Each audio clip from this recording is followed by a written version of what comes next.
Welcome to NFT Hype. This is your host, Johan, also known as Real MTB Man on Twitter/X. This is the show where you learn about NFTs, ordinals, the technologies, the collections, and everything about NFTs and NFT related technologies and the blockchains that they sit on. Give us a follow and enjoy the show.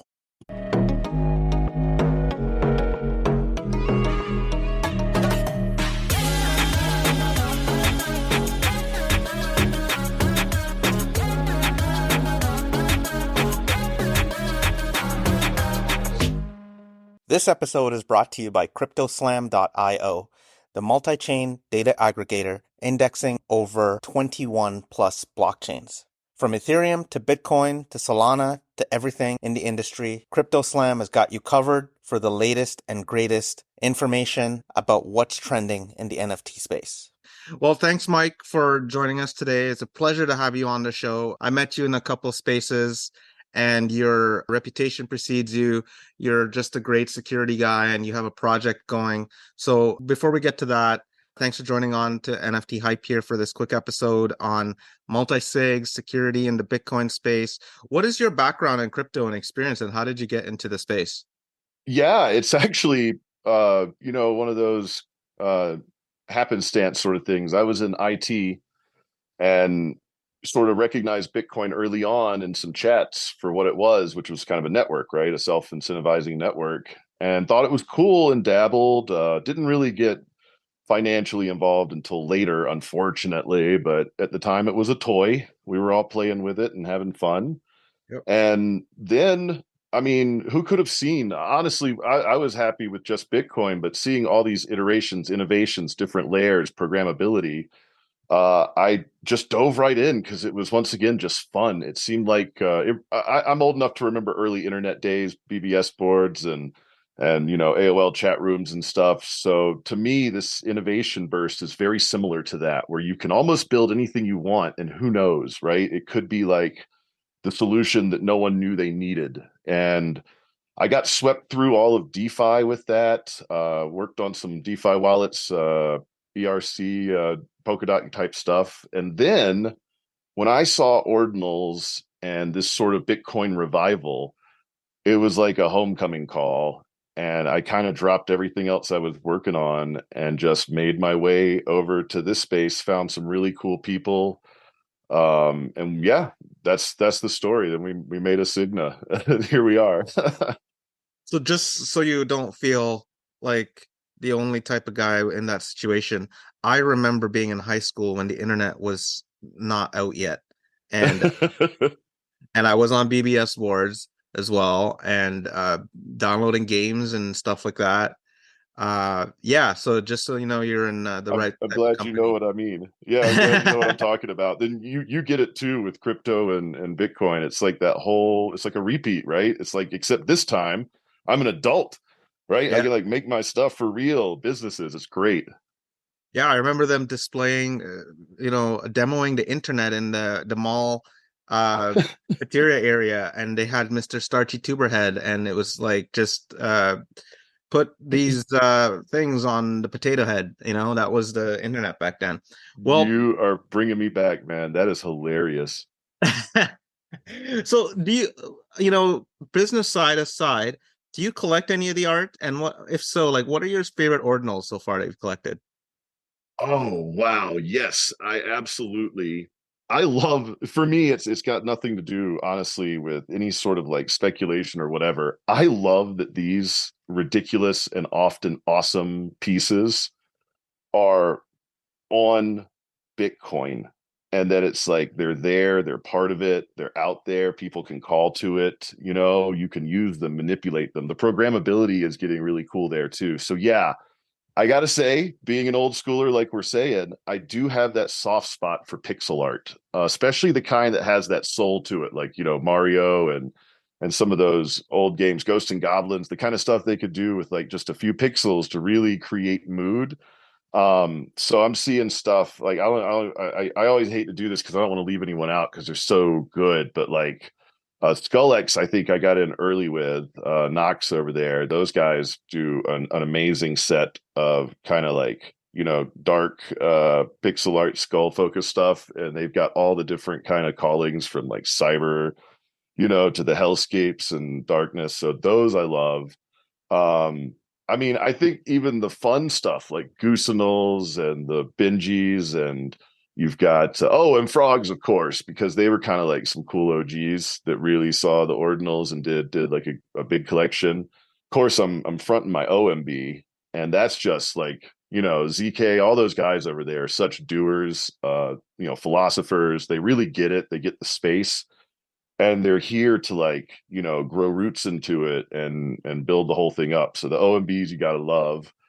um and there's like I Butoshis and stuff. Like I met those guys in Amsterdam. Great. Even the Bit Rabbits, the Bitcoin Ordinal Rabbits, that Joe's doing. There's really really cool stuff going around. I'm sure I'll think of more later. I adore it, right? I think all that pixel art is so fun. And then I also got a shout out to like the real art too, right? Like I've got all kinds of stuff from Counterfeit. I love all the graffiti and street art and kind of crossover there. And I love the guys that are doing like cool, digital art and pushing the boundaries, and the way they've kind of come as a collective. You've got really cool collections of stuff being released on Quadrillion with BitGod and all that. And then Sir Gadfly and the Hoodlums. That's my West Coast like fire, hoodie, but with gold gilded feel, man. Takes me back. Love that stuff. And there's so many more. I feel bad if I didn't give anyone a proper shout, but even Oh, yeah. even the pizza ninjas and stuff, right? But dude, I love it all so much. I'm filling my wallets, and I have like I'm not buying like to sell. I'm not doing like a market trade. This is just going to be the museum of the coolest part of my life. Yeah, and I was talking to my partner about that this morning. It's like these are definitely a museum collection of pieces that were early on ordinals, especially, this time before it really goes mass mainstream. But yeah, you brought me back to some of those pixel games that you're talking about. Did you ever play Yeah. those King's Quest and Police Quest? Yeah. Yeah. Oh man, it was all so good. I was just hooked on it. Final Fantasy and everything from the OG stuff where you had to hold the little button on the cartridge before you turned off the Nintendo. Like I think I played through everything. I'm trying to think. I think I fell off the wagon just maybe right after college, where work gets a little intense at first, and missed a Yep. few things there. But yeah, I was all on, and now if I ever find a scrap of time, I try to jump on whatever the latest is. I played a little bit of RoboCop the other day. That was cool. Oh, that's cool. Yeah, so let's get into your company. I was Yeah. on Goosenal space with you with some of the guys, and they're talking. It was such an organic project that just booted up out of nowhere from a tweet that went out.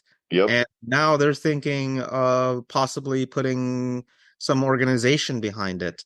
What does a Signa do, and how could you help? Oh yeah. I mean, so that is really cool because it's a spectrum. And that's what I love about current like blockchain. If you're a cypherpunk and you don't want to give up identity, and your privacy is part of your ethos, then you can break up your DAO through a multisig, right? So that even the people within the DAO, they would need to have some sort of relationship, obviously, in order to communicate and decide on transactions. But essentially, they don't have to know each other or trust each other, because no single one of them would have the authority to do anything without the rest knowing. And that in itself is a spectrum, right? When you set the wallet up for a multi signature, how many total keys have access? And of those total keys, how many are required for the threshold to actually make a transaction go through? And that, of course, depends heavily on what the goals are, and, perhaps even the amounts involved, right? Obviously, larger amounts, you want more eyes and more people authorizing. But if it's just a payroll wallet that holds 5,000 a month, maybe you only need three people on that, and maybe two can sign or one can sign, and the other two are just being, aware that it's going on. But yeah, to break something up like Goosenals, since it kind of came about in that organic way, and since it doesn't really have a central authority per se, to bring in the whoever people feel are the kind of the top geese, I guess, the top geesinals, those guys would get together and they would, jump in a chat, work it out. They would all share whatever the public key is that they were going to authorize. And then you fire up in a Signa vault, and at least so many people out of the total signers will have to be aware of and agree on a transaction before it can be authorized. And that prevents KYC. It's not, you can't really say fully trustless, but it's less trust than just one guy that you hope is going to listen to the community. This way you would have people that may or may not be doxed themselves to individuals. It's not necessarily healthy to go shouting out all your personal info on Twitter, but obviously we're B2B, so all our business partners, anyone that we work with, they know who we are. We just trust them not to tell them where my kids go to school on Twitter. But Yeah. a lot of people are in that same boat where it's not that they're necessarily they're anonymous for their own personal safety, not necessarily because they're trying to avoid any legal repercussions or anything. So these things are pretty easy to work out. And then of course, on the other end of that spectrum, it's like you would have maybe some key holders that are fully doxed so that they're more accountable. But then no particular individual could be bullied or threatened into it because they wouldn't have the full authority anyway. You would have to coerce 7 people, right, to do something. So then your difficulty bar goes up. It's kind of like putting an alarm system on your house, right? Burglar looks in, they see the red blinking light in the camera, they're just going to go to the next house that doesn't have a burglar alarm and break into that. You know what I mean? So you can Now, add what? that security and hassle where any sort of entity knows they can't really interrupt your operations by attacking one party, and so then they go looking for lower hanging fruit. Okay. Now, what happens? So the Assigna vault, is that centralized? Like, if Oh, Assigna, no, non-custodial, absolutely, cannot say that enough. The money never goes anywhere except for the address that the signers themselves set up. It's not stored anywhere else, all on chain. I see. So the multisig apparatus is fully on chain.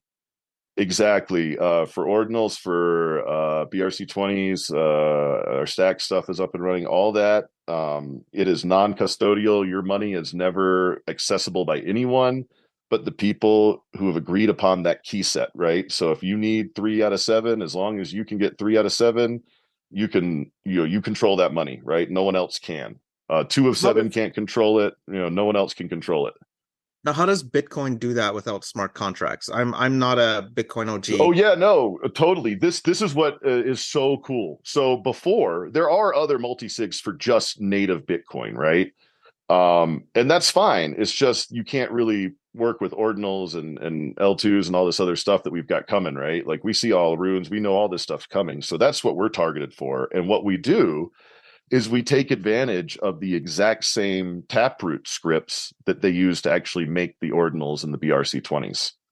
So it's just these collection of signed scripts that everyone authorizes that creates this address, a taproot address where the ordinals or the Bitcoin or the BRC20s go into.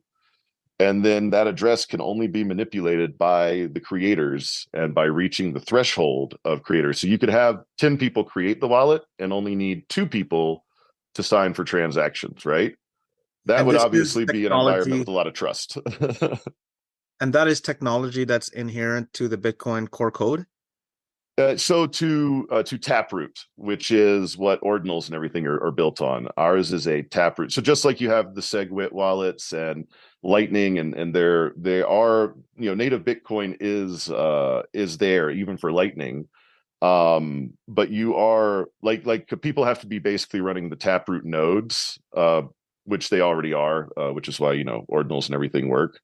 But those are the nodes that specifically are reading the Taproot version of Bitcoin. The Taproot's I don't want to call it a layer. I'm not happy with the language we've worked out, but the Taproot scripts that are now being encoded in Bitcoin. Some most miners, obviously because they want money, are still processing it all, and then the nodes that make sense of it, right, where you can see it indexed and kind of see the picture with the Satoshi and the inscription, that sort of stuff. Those are the ones that are reading the Taproot scripts and making sense of it all. Ah, So so I yeah, see that's that. where we're built. If you want to call it a layer, that's where we're at. Okay, I got it. So with the Taproot upgrade came along all these cool things, and Ordinals was Exactly. They've enabled this. So you're in a Taproot address when you set up a fresh address in our wallet for Ordinals. And once again, we're going to be keeping up with all the other you know languages, I guess. I really hope we get a good term for all this because I'm stumbling, but you know what I mean. All these RGB and other scripting and coding systems are starting to build into Bitcoin. We're going to make sure we support so that there is support for all these projects. I mean, if you think about it, that's what happened with punks and apes. Everyone was sitting there with their hot wallet Ethereum, MetaMask that everyone gets rugged for signing greedy transactions, FOMOing in. And all of a sudden, someone holding 10 apes, might have had millions of dollars in that hot wallet. And it's like, you can go in crypto, that's how fast it can happen, right? You can be sitting there on a nominal amount that it wouldn't even ruin your day if you lost it all, and you can wake up the next morning and go, OMG, like I got to store this somewhere. Like how do I keep people from stealing this right out of my MetaMask on my desktop? So we just want to make sure that we're ahead of the rugs, from the get-go. So not only that, if you really think about it, it would be really hard for institutional and high net worth, big money to come on to the ordinals and the other layers without there being this bit of infrastructure for them. You can't bring, $4 million worth of art collection and then just keep it on Bob's wallet and hope he still works for you tomorrow. yeah. Now tell me more about Asigna. How did the company get started, and why should projects trust you? Um, Great questions, man.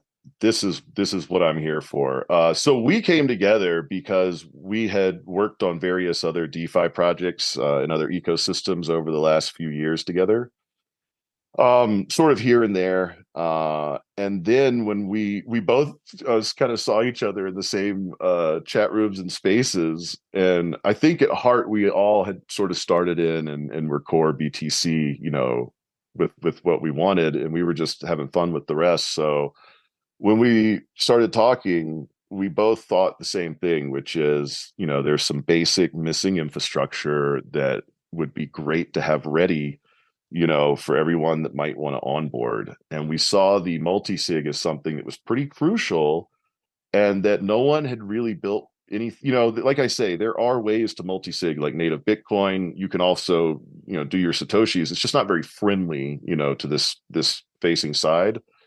So we just wanted to make sure it was there because we've seen this too many times how, rags to riches, right? And then poor guys, you keep 4 million in your hot wallet, you're bound to lose 4 million. It's just people watch that stuff. They'll target you. They'll figure out who you are and they'll track you down. So anything with a big chunk, we knew would need this. And we started working on it and getting attention from, obviously we're kind of boring. We're not hyping up ordinals or tokens, so we're not really selling to individuals, but all the right people in all the right, parts of the Bitcoin space agreed that we were necessary and have been happy to support us. And so, we're just full steam ahead on it and ready to help everyone, stay safe and kind of get set up. And an excellent question on why should anyone trust us? And the truth on Well, that before you is get they to that, shouldn't. Mike, Yeah, like go for it. how big is the team? Who is we? So I've got my two co-founders, Viv and Vlad, and then we have.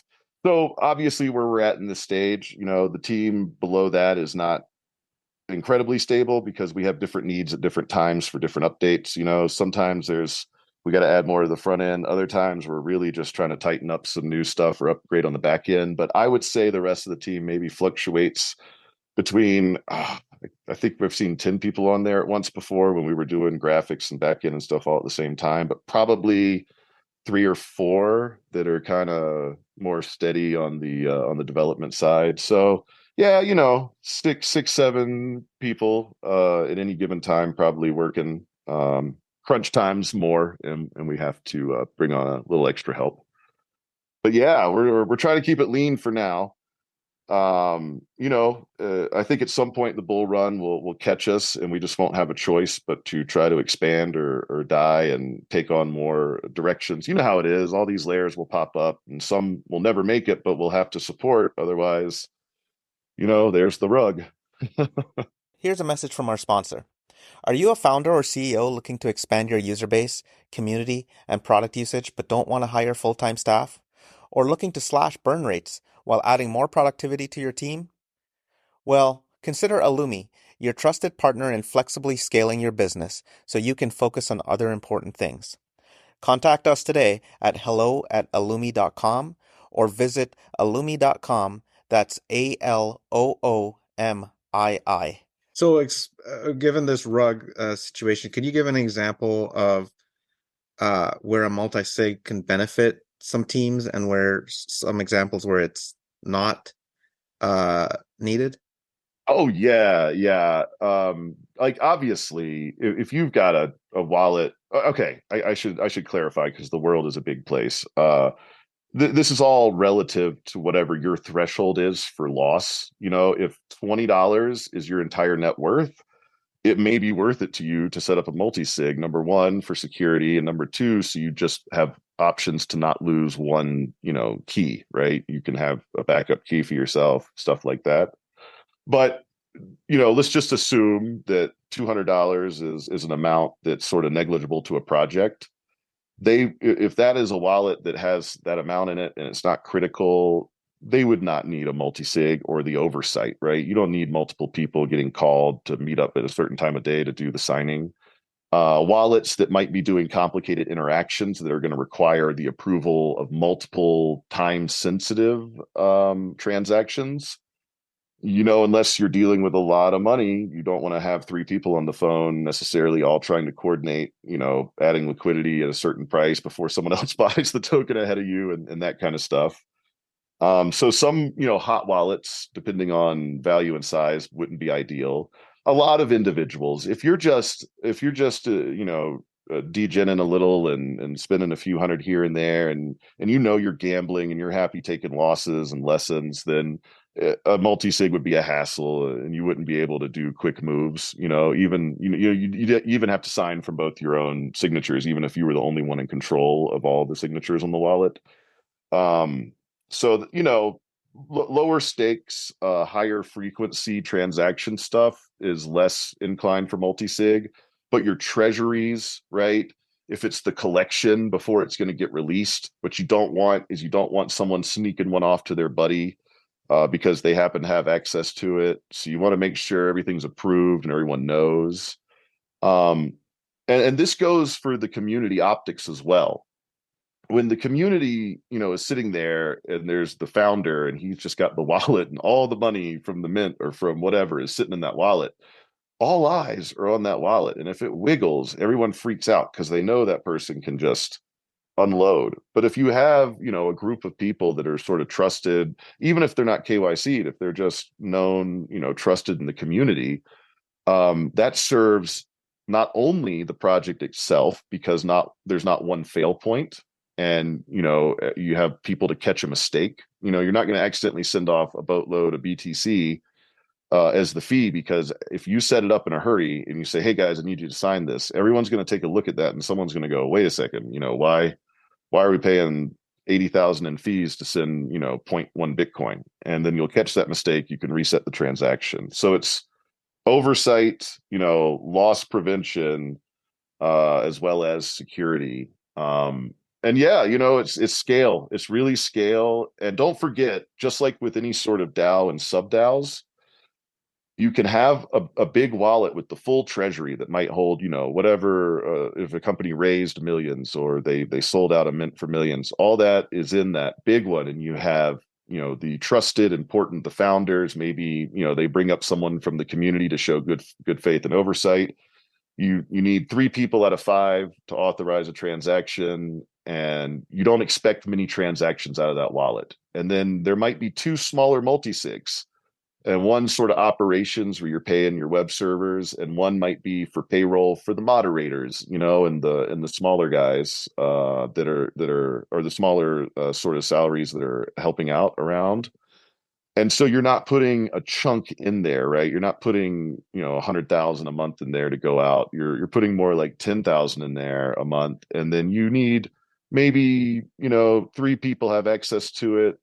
One, two maybe have to sign for the payroll, but it just means mostly that if someone calls in sick, another person can issue payroll, right? It's not so much about, oh, this wallet's a high target and they're going to be coming after the keys. It's more just let's make sure the wheels keep turning kind of safety. So you can mix in different setups of wallets with different purpose, all sort of nested, within each other. Mike, I don't know how many times in crypto I've heard projects and people and teams say, we got to get all our ducks in a row. I think that should be your slogan for this company. Get your ducks in a row. That's I like that. Yeah, that's I got that CMO mind. But it really does sound like if you're a serious project, if you're somebody that needs to get all their ducks in a row, this is one of the first things that you would do. Am I right or wrong here? I mean, look, I definitely don't want to shame anyone because everyone's doing the best they can.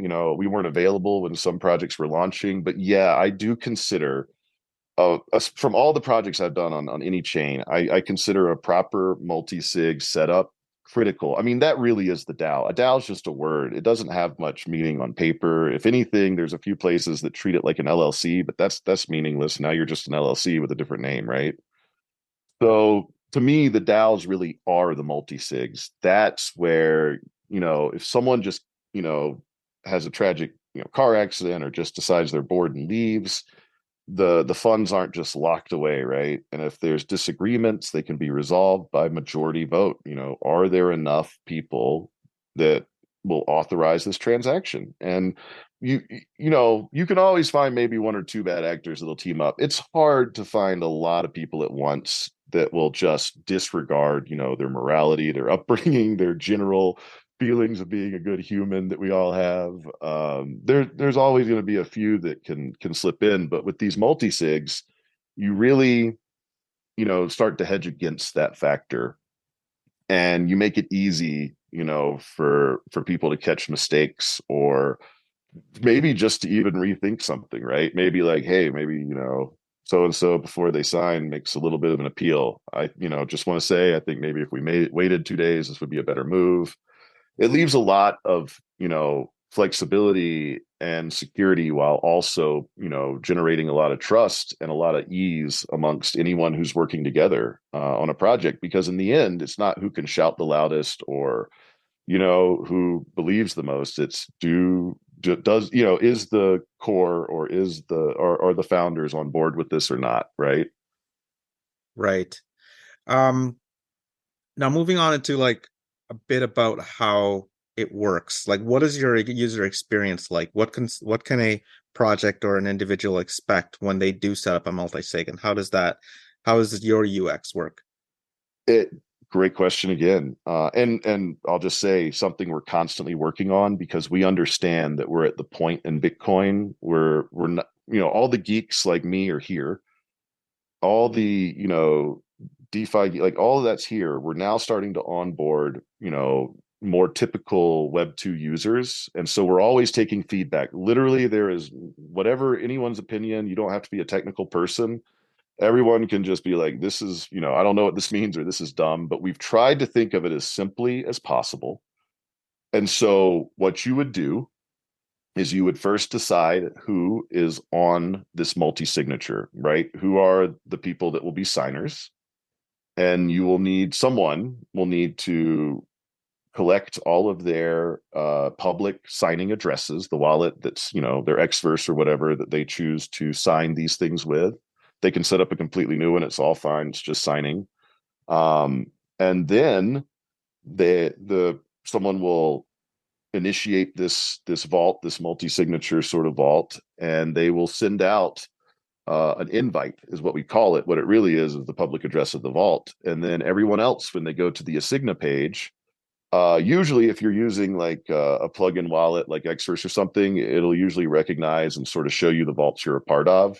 But if not, it doesn't pop up. You just put in the invite code, the vault public address that you were given from the creator of the vault, and then you'll see it, and you will see how you can click on it. You can go to the different tabs for assets, BRC20s, ordinals, stacks. We've got some more stuff coming. And then you can choose what you want to do within that. So if you were to click on, say, an ordinal, you'd have the option to send it. And when you hit the send it, it starts building the multisig transaction. And so it starts a partially signed TX, and then it's going to wait until enough other signers check in. So let's say you sent 10 invites out to 10 people on your DAO for your ordinal project, and you've got all the ordinals in this multisig vault so that no one can prematurely take one or list them until everyone's agreed. And now you want to give out the founders ordinals. You could go in, you click on the one that's going to Marty, right? And you send it to Marty's address and you start that transaction. And if you had 10 people that started it, and let's just say that your threshold was 3 people have to agree out of the 10 that it's a valid transaction. So now you need to ping 2 people at least that will look at what you're trying to do and say, yep, Marty's, he's on the list. This is what we're trying to do. And then those 2 people will agree with your signature, and then it takes off. And of course, if it's a higher stakes account, you may want more signatures. Maybe you need over half the people to agree. You need 6 signatures out of 10 if anyone wants to move one, because it's a really big deal, right? Sorry, hope that answered your question. I realized I got lost in the nuts and bolts as I was working it out. No, that was actually quite helpful because it helps the audience kind of visualize the processes that need to take place, and myself, to be honest. So tell us a little bit about that announcement that you had by integrating a Signa into the Xverse wallet. What you had mentioned there is that there is a special section within Xverse now that has all these tabs and everything. I haven't personally taken a look at it yet. So this is still rolling out. I think it's on the web. I don't know if it's going to be on your Xverse app on your phone yet. But there should be deeper integrations now. And you'll have to pardon me. I am an IT guy, and I'm kind of leading our marketing on this one. I haven't coded since COBOL, so I don't want to get too deep in the weeds on anything technical and have my tech founder yell at me. Vlad will get very upset if I misrepresent things. So, but yeah. Sorry, set me up one more time. The Xverse wallet integration. So yeah, Xverse wallet integration. That's going to make a lot of the things signing a little bit easier, where you can do it within the wallet. I I don't know exactly where we are on mobile versus web functionality, so I don't want to make any public claims, and I don't. If I pull it up in front of me, I don't know which version I'll be looking at, so I don't want to say things are working that aren't quite out there. But yeah, Xverse, Leather, and we have Ledger coming too. You will have super easy interactions. It's not going to have to pop up like multiple windows. It'll be able to set the transactions up through it. And you'll be able to do like a easy, clean sign through a pop-up. And, instead of the more formal sort of signers. And if I recall, yes, there should be the mobile experience coming soon. And what about but yeah, full integration, hopefully. And options for other popular wallets like Unisat? Yeah, no, Unisat, I think we already are pretty much fully integrated, if I recall. And then Leather, and now our big focus is Ledger coming up. I've seen, I don't know if they've teased it yet from the main account, but I've seen some of the teaser stuff coming. So I've seen some test transactions going through. I think we're just waiting on one more plugin for that. And then, once you have the hardware wallet signing in an easy way directly, like technically you could sign like through the other wallets, but now you're like 3 wallets deep by the time you get to a Signa, which is, can be confusing. We just want to make sure everything's right there. Like when you're on the Assigna wallet, on that page, that, you can click anything and whatever you're using is just going to pop up and make it happen for you. Okay. And so there is a UI within the wallets themselves, but there's also on your website. Am I mistaken? Correct. Right. Correct. Okay. Yeah. No, for now, you definitely want to go through our website for like the most holistic experience. And then yes, these wallet integrations where you're just going to be able to, see your Signa vaults right within there are definitely coming. They're out and ready in some spots, but I think mobile is really the big one. So that's what we're sort of waiting on. I feel like with Xverse, especially since it's the only mobile, that's like kind of the go-to. And I don't know about you, and your experience may be different, but I am now like, if it's not my cold wallets or my like regular Bitcoin wallets, I'm almost all mobile now. Interesting. Okay. So I guess I had a question here to ask you about future goals for a Signa within this next 6 to 12 months. Would you say that mobile Ooh. is part of that plan mostly, or is I there more? mean, we're bringing some really cool stuff online. For the layer two stuff like stacks, we already have streaming pay and like payroll services. So you can kind of have a multi-sig where everyone signs like at the beginning of the month and everything sort of unlocks for everyone to claim. On the ordinals and Bitcoin like native side, we've got tooling and support coming in for rare sats, interesting sats, inscriptions. Basically, once again, sort of making everything native in the wallet, everything you could want to do manipulating and hunting and doing things with rare sats. Um, and then we have, like I was saying, our RGB coming and all these other sort of Bitcoin layers. We got to get a good term for all that. But we've got support rolling out for all of those. Um, and we got other stuff. I don't know if I'm allowed to say it yet. I haven't seen it on a public roadmap yet, but I'll try to update you. Maybe we can do another version because we got some really cool stuff coming. When you really think about what a multi-sig vault is, and that it's kind of like a bridge and a storage solution for real, like projects, real builders or real movers and shakers that are like institutional sized. There's a lot of functionality that you can put inside there for them that you know kind of keeps their money within the security of the multi-sig and the oversight of the multi-sig while also allowing it to earn and to venture out, right?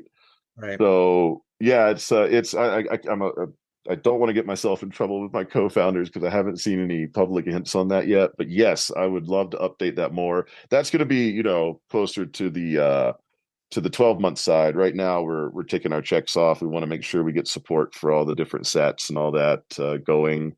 But yeah, it's really exciting times. I'm sure you feel the same way with all the energy and development going on all over Bitcoin. Oh yeah, absolutely. It's just rife with energy right now. So Crazy. speaking of which, like outside of a Sigma and your personal project, what are you excited about in the crypto space, maybe the Bitcoin space, ordinal space, coming up? Man, there's a lot of good stuff. So with the new sort of parent-child programmability with all the ordinal stuff going on, I think we're going to see some pretty cool on-chain games. And I'm trying to imagine stuff like Wolf Game and stuff that we saw in other places, but at the stakes worthy of Bitcoin. And it makes me wonder what that might look like, right? Like a high-end gambling room or something in some crazy Macau casino. Like, I think we can see some very interesting things coming from all this interactivity and programmability that's starting to be developed on the Bitcoin main layer. And then for me personally, I I I have regretted every bit of Bitcoin I've ever sold. Um, I've always told myself, hey, I got to do this. It's this is necessary. I need to do this. I need this cash, and I'll sell some. And of course, if you're in early enough, even though I didn't put in enough to make myself a billionaire, uh, I have Bitcoin to sell. It's just, man, I every time I look, I'm like, I'll never be able to get that Bitcoin back, right? For as cheap as I originally did. I'll probably never get it back for as cheap as I sold it eventually. And so I'm looking for places where I can take loans against my Bitcoin. For instance, I loaned myself some USDC against wrapped Bitcoin, and I bought this little small car wash with it. And then that money just goes to paying back the USDC on the Bitcoin loan. Now I've got a car wash and I'm getting my Bitcoin back, right? Wow. And so that's the kind of stuff that interests me, because I want to use my Bitcoin to continue, building out my life, but I don't want to do it by selling it and then trying to reacquire it lower. That seems terrible. So what's caught my eye is SBTC, which is coming out on the Stacks layer. And I think they're sort of, I'm not like an insider or anything with that, but what my take is that they're realizing the same thing, is that Bitcoiners don't necessarily want to give up their Bitcoin. And I personally don't like going on to the ETH layer. I would prefer a quicker bridge, right? That's like Bitcoin to more Bitcoin ethos. And so right now, that's got my eye, because I would move a couple of Bitcoin in a heartbeat, take out a loan and then probably invest in something and then let the bull run sort of make the loan into peanuts, and I'll pay that back later. But yeah, that's like the serious version of me. And then, the playful version is I can't wait to see the art that's coming. I really hope, and it doesn't matter if it's Beeple or someone that's more traditional from the art world, but when you think about how glorious a canvas, an immutable, inscribed Satoshi that's even being broadcast, from satellites in space, how amazing that is. I think we'll get some cool talent, beyond even what the cool talent we've already got, right? Like, more people will come to it. So I'm excited for that. Excited for, whatever sort of programmable little gamification people are going to come up with and how high stakes that'll be. And then, yeah, some lending against my Bitcoin would be awesome, because I'm just tired of selling it. Well, that was perfect. I think you covered a lot of the sides there of why you're excited about the space. It was a real pleasure having you on, Mike. Thanks for the great synopsis of like Signa and letting us know what you're up to. Where can people catch up with you and your project? So Signa.io, ASIGNA.io. Or you can find us Signa.io on Twitter. And then I'm All Hail Overlord on Twitter. Track us down, hit me up. I'm always happy to work with someone one-on-one, especially any founders or anyone that's trying to do things right, from the foundation on up. The way I see it, we're all it's gonna be better for the whole sector if we're all as safe, and sort of forthright and as we can be. We do the right things, we take the right precautions, and then we aren't all the rug, right? Yeah, well said. Thanks again, Mike. It was a pleasure having you on. Thank you. It's been such a great chat. Thanks for giving me the opportunity, and I'll see you online. Talk soon. You're welcome, sir. Bye. All right. Bye.